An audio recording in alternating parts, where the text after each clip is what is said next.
नमस्कार, मैं हूं प्रशांत और स्पॉटलाइट पे आज मेरे साथ हैं दो पायलट और इन दोनों पायलट को आपने झगड़ते नोकझोंक करते हुए भी देखा होगा, लेकिन फिल्म रनवे 34 में ये जद्दोजहद कर रहे हैं प्लेन को रनवे 34 पे उतारने की। और उस दौरान क्या क्या हुआ होगा वो तो आपको फिल्म में पता लगेगा, लेकिन फिल्म के दौरान क्या क्या हुआ ये मैं जरूर आप मुझे बता सकते हैं। जैसे मिस्टर बच्चन आपसे सवाल जवाब कर रहे हैं, मैं भी आपसे सवाल जवाब करूंगा और मेरे साथ है अजय देवगन और रकुल प्रीत जो कि फिल्म में मेन लीड है। बहुत बहुत शुक्रिया हमसे बात करने के लिए। Thank you. सबसे पहले सवाल जो जहन में आता है वो ये होता है कि जब हम छोटे होते हैं अक्सर प्लेन्स को ऊपर से जाते देखते हैं और बड़े होके आदमी अक्सर सोचता है मैं काश पायलट बन जाऊं, पैसे अच्छे मिलते हैं, हवाई जहाज में घूमने को मिलेगा, या सोचता है यार मैं केबिन क्रू में चला जाऊं, है ना। तो ऐसे ख्याल कभी आपके जहन में भी थे?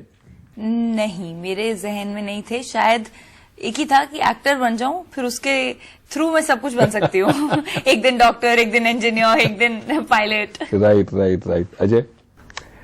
नहीं, आई थिंक हमारे टाइम पे जो बच्चे थे उनके जहन में ये सब चीजें आती थी और जो पायलट बनना तो वाज वेरी वेरी कूल और stylish. I knew some of my friends बचपन में उनके फादर या पायलट थे, तो they looked very cool and you know they say आज मेरे डैड यहाँ से आ रहे हैं, अब्रॉड से आ रहे हैं। मेरे लिए इसलिए नहीं था क्योंकि I was always born brought up in the industry. मेरे जहन में ये भी आया था।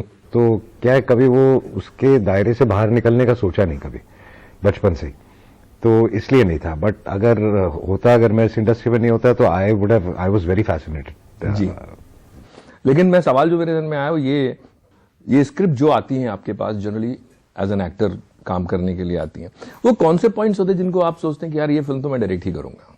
नहीं, जब स्क्रिप्ट आई मेरे पास तो बहुत ज्यादा इंटरेस्टिंग थी। It is inspired by true events. जी। तो उस पर मैंने तब वो as an actor, as a producer, as a director किसी भी बतौर पे नहीं आई थी।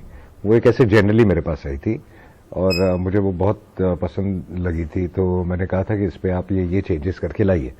और फिर साल भर बाद मुझे याद आया वापस कि मैंने इनसे ये कहा था, जब वो चेंजेस करके लाए फिर उस पर और काम बहुत इंटरेस्टिंग हो गई और फिर उस पर और काम करना शुरू किया था। जब 2-3 महीने और उस पर काम किया तो आई गॉट सो इन्वॉल्व्ड और वो इतनी ज्यादा इंटरेस्टिंग बन गई, I thought I should go ahead and make it. Right, but जब डायरेक्शन करने का इंसान सोचता है तो एक तो आप उसमें एक्ट भी कर रहे हैं और डायरेक्शन भी सोचा, प्रोड्यूस भी कर रहे हैं पिक्चर।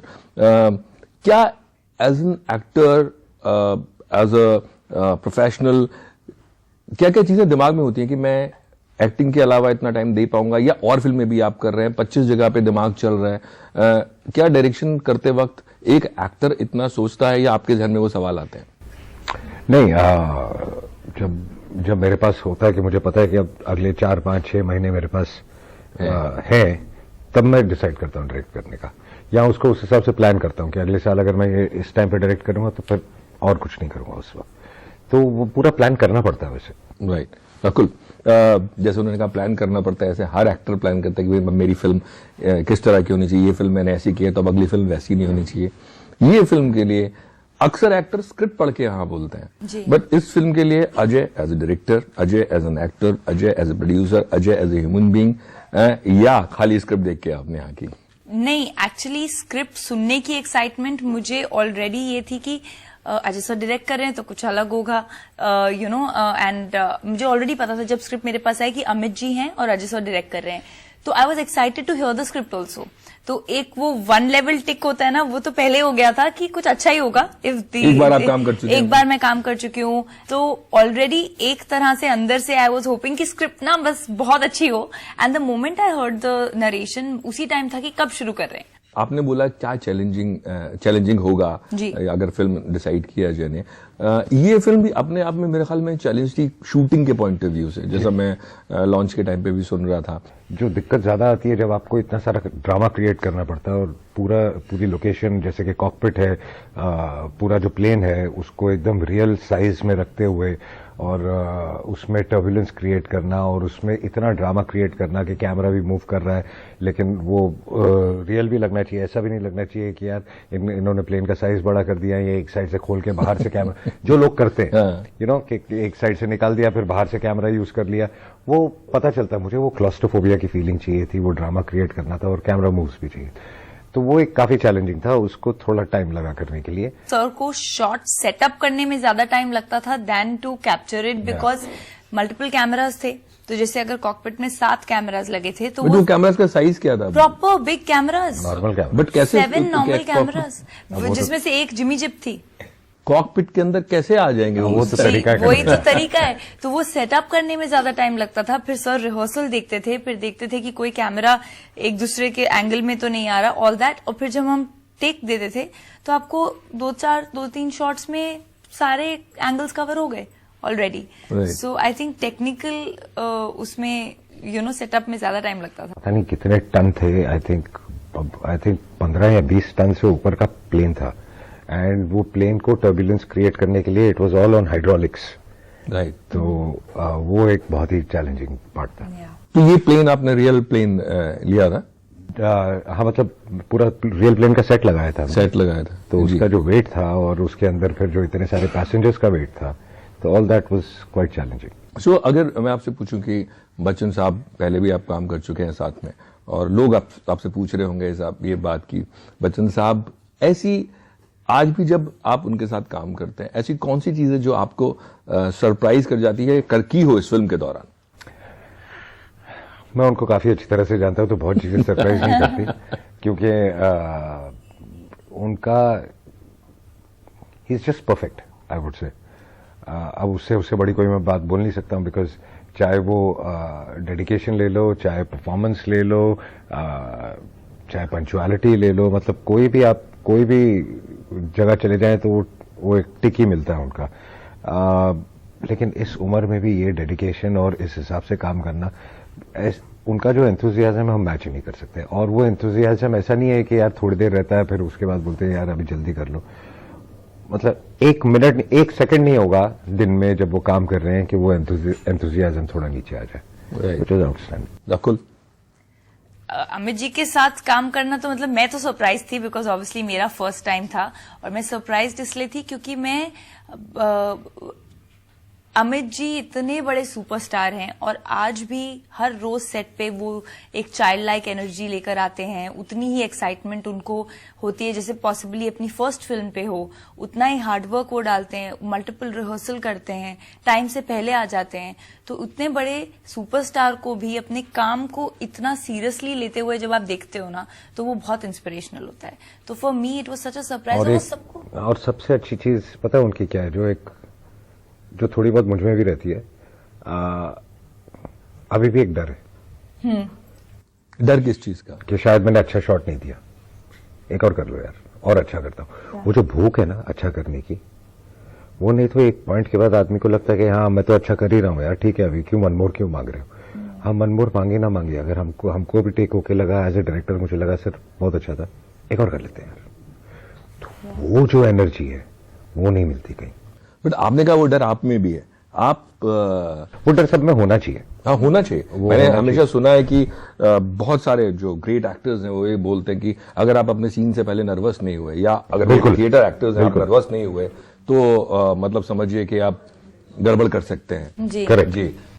एक चीज और मैं जानना चाहूंगा कि ये जो वर्ल्ड है, फ्लाइट्स, हवाई जहाज, ये वर्ल्ड लोगों को फैसिनेट भी करता है और बहुत सारी इसके बारे में लोगों को कहते हैं ना कि खबरें हैं, या वो सोचते हैं कि शायद ऐसा, जैसे फिल्म इंडस्ट्री के बारे में जो आपका एक डायलॉग है फिल्म में कि अगर पायलट मर गया तो ये, और अगर जिंदा रहा तो ये एक डार्क रियलिटी है क्या इस बिल्कुल है, क्योंकि बहुत आसान होता है।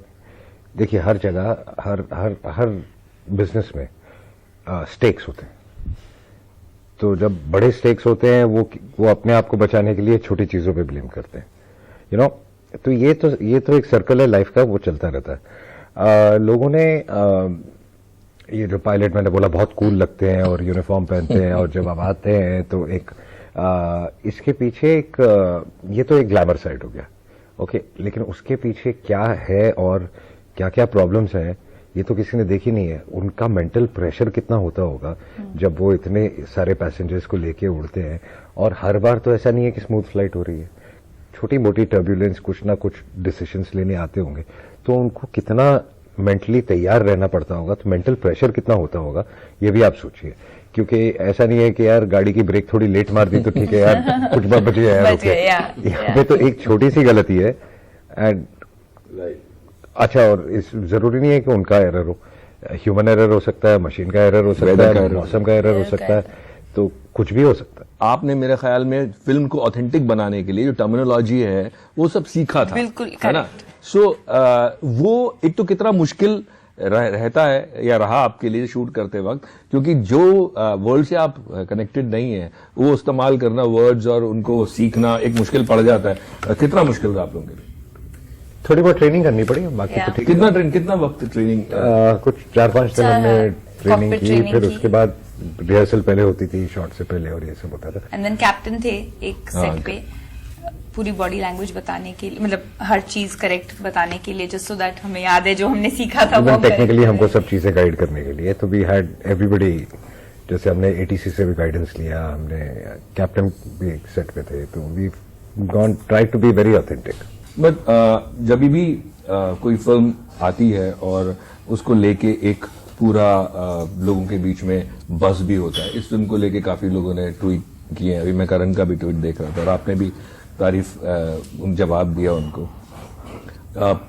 क्या जो इंडस्ट्री के लोग हैं एक टाइम पे कम था ऐसा कि तारीफ करते थे एक दूसरे के बारे में, लेकिन अब ये बढ़ गया, ये चेंज? एक टाइम पे बहुत ज्यादा था, जब when I was a kid, उस जमाने में वो जमाना बिल्कुल, उस जमाने में तो लोग एक इनफैक्ट दूसरे की उससे फिल्में थोड़ा देख और के, पहले जाए तो बहुत जब कम प्रीमियर्स होते थे तो Yeah. लोग आते थे, पूरी इंडस्ट्री आती थी, एक दूसरे को सपोर्ट करती थी।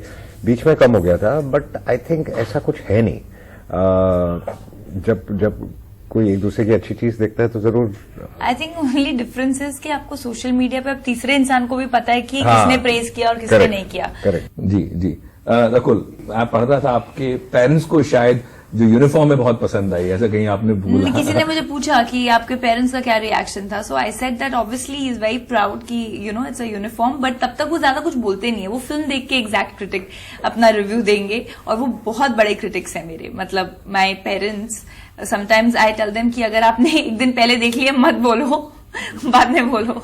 नहीं, जब वो बोलते हैं कई बार ऐसा ही हमेशा तारीफ ही करते हैं, कई बार ऐसे ही बोलते हैं नहीं तुमने खराब काम किया है, तुम्हारा काम पसंद नहीं आया। नहीं, काम के लिए टचवुड आज तक नहीं बोला, बट वो ऐसे बोलते हैं कि कभी कभी कि तुमने ये इंटरव्यू में ये बोल दिया था, I think you should have not said that. And I am like please stop watching every interview. And then वो बोलेंगे तुमने ब्राउन कलर क्यों पहना, it doesn't work on you. I said dad, so they are my critics. Right. अगर कोई film अच्छी नहीं है तो वो सीधा बोलेंगे कि इसमें यहाँ स्लो हो गया था, या ये था, या नहीं अच्छी थी। अजय, आपके डायरेक्शन के लिए आपके बच्चे कुछ बोलते हैं डायरेक्शन या एक्टिंग को लेके? हाँ बोलते हैं बहुत मतलब कि उनको तो तीनों में से काजोल, डॉटर या बेटा? दोनों बेटा बेटी दोनों। अब उन्होंने भी ये फिल्म देखी नहीं है, अब एक बार देखेंगे तो फिर सुनूंगा उनसे क्या। ओके, बट उनको अभी तक बेस्ट आपकी कौन सी फिल्म लगी? ऐसा कुछ नहीं है, वो तो फिर या वो भी हर फिल्म के लिए पापा वेरी गुड? नहीं, हर फिल्म में कोई ना कोई गलती निकालते हैं। अच्छा। तो निकालेंगे, इसमें भी निकालेंगे, सब में निकालेंगे। आपको लगता है कि ये जो जनरेशन है ये बहुत ज्यादा आगे सोचती है जितना शायद हम लोग की जनरेशन? Yeah. बिल्कुल। और मैं ये नहीं कहूंगा कि गलत सोचती है, आगे सोचती है, अलग सोचती है। हमको अपनी सोच बदलनी पड़ेगी, नहीं तो हम इनके साथ मैच नहीं कर सकेंगे। राइट, बट आपको दोनों में से किसका इंक्लिनेशन ज्यादा लगता है फिल्म की तरफ? दोनों का नहीं है इस वक्त। दोनों आपके पैरों में, आपके शूज में नहीं जाना चाहता एक्टर और फिलहाल तो कोई उनका किसी का कोई ऐसा इंटेंशन नहीं। एक और चीज जो पूरा जो फर्स्ट क्वार्टर है इंडस्ट्री का बहुत अच्छा गया, और लोगों ने साउथ इंडियन फिल्म्स को लेके पूरा ये कर दिया कि साउथ इंडियन फिल्म की वजह से ये हुआ है, और आपने तो खुद काम भी किया है। और एक नया बहस छिड़ गई कि बॉलीवुड इज ओवर, जो कि मैं नहीं मानता यार। 2 साल में बोलते रहते हैं बॉलीवुड इज ओवर, अभी हॉलीवुड आ गया है, फिर उसके बाद अब ये आ गया है, अब वो आ गया है। See, this is one film industry. ये ना नॉर्थ है ना साउथ है, फिल्म इंडस्ट्री एक ही है। तब तो हिंदी में की, तो अगर आप उसको बॉलीवुड मानते हैं, और मैं मानता हूं कि ये एक इंडियन फिल्म इंडस्ट्री है, चाहे वो हैदराबाद में फिल्म बनी हो, चाहे मुंबई में बनी हो, चाहे कहीं भी बनी हो, एक देश की फिल्म है। लैंग्वेज का फर्क है, इसलिए अब वो लैंग्वेज का जब बैरियर टूट गया, जब आपने हिंदी में डब कर लिए, तो फिर वो रीच किसी भी बढ़ इंडस्ट्री जाती है। की रीच बढ़ जाती ये है। और पहले कुछ भी नहीं होता है। था, मतलब पहले सारी भी बच्चन होता साहब की था। सारी फिल्में उधर बनी है और उधर की Exactly. बहुत सारी फिल्में, बट आई थिंक एक चीज को सिर्फ असर पड़ेगा इससे, और वो है रीमेक्स। हर फिल्म तो यहाँ रिलीज होगी नहीं, हर फिल्म यहाँ चल नहीं सकती। अब सब बात कर रहे हैं कि साउथ की 2 फिल्में चली हैं, सो कॉल्ड जो आप तीन, साउथ 3 फिल्में चली हैं, तो 4 और आई हैं, उनके बारे में किसी ने आपके लिए वही बोला ना। कि वो भी अभी Yeah. 2 ही महीने में आई आई थिंक हम लोग बहुत और वो भी बड़ी फिल्म है, करेक्ट। राइट, वो तो नहीं चली। तो ऐसा नहीं, अच्छी फिल्म है तो चलेगी, अच्छी फिल्म चाहे वो जहां की भी हो वो चलेगी। Right right. जब आप गेस्ट अपीयरेंस करते हैं किसी फिल्म में, अभी आपने 2 फिल्मों में किया, is it tough to say yes to guest appearances और you are okay with that? It depends who I am working for, अच्छा, director and what is the character. चाहे वो गेस्ट अपीयरेंस हो, लेकिन वो कितना मायने रखता है फिल्म में, और कितना हार्ड हिटिंग है, और सामने वाला प्रेजेंट कैसे करेगा। तो this is the most important thing, otherwise I wouldn't like to do guest appearances unnecessarily. Right right. मैं कुछ छोटे छोटे सवाल आपसे पूछूंगा। एक ऐसा एक्टर जो अपने डायरेक्शन में आप जिनको बार बार कास्ट करना चाहेंगे या उनको लेना चाहेंगे? एक्चुअली डिपेंड करता है कि कौन सूट करता है। बार बार शायद मैं अपने आप को भी कास्ट ना करूं। If I get the chance के कास्टिंग में फिट आए, तो I think nothing better than Amit. One habit जो अपने बारे में आप चेंज करना चाहते हैं? I think I can learn to relax sometimes. मैं मतलब बहुत हाइपर हूँ और मुझे काम करना है, रोज काम करना है, कुछ ना कुछ करना है, तो मैं कभी रिलैक्स कर सकती हूँ। आपको ऐसा लगता है सेट पे ऐसा देखा आपने? काम बेचारी टाइम पे आती है, फुल मेहनत से काम करती है। नहीं हाइपर, वो तुम हाइपर नहीं नहीं, नजर, hyperness नजर उस तरीके अंदर से से नहीं। होती है हाइपरनेस। हमेशा मैं भी, she thinks I am very calm, but मैं अंदर से बहुत हाइपर हाँ, रहता सो हूं। तो अंदर वो से वो बहुत होता है best ना नहीं कि ये भी कर लो, वो भी कर लो, करना है, you know, like that fire. But the fire is good, but it's okay, sometimes you can have a relax day. एक हैबिट किसी एक्टर की जो आप अपने अंदर लाना चाहते हैं? वही फिर से मैं कहूंगा, लोग बोलेंगे बार बार उनका ही नाम ले रहे But हैं, Amit ओनली वन मैन। उनकी जो डेडिकेशन है, अगर उनकी उम्र तक रहे तो yeah. और क्या चाहिए। आपके लिए या अमित जी, सेम? या आई मीन वो अलग ही लेवल है डेडिकेशन का। अजय की सबसे lovable habit? I think that he is a very generous actor, co-star, very secure co-star and a person. Rakul की? कभी तंग नहीं करती। एक डायरेक्टर को और क्या चाहिए? डायरेक्टर प्रोड्यूसर को और क्या और चाहिए? क्या चाहिए?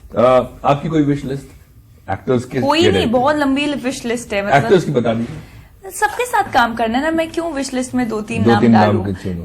मुझे सबके साथ काम करना है, एंड आई होप बार बार काम करने का मौका मिले मुझे सबके राइट। साथ। शादियों का मौसम चल रहा है, आप शादी कब कर रहे हैं? अभी वक्त है।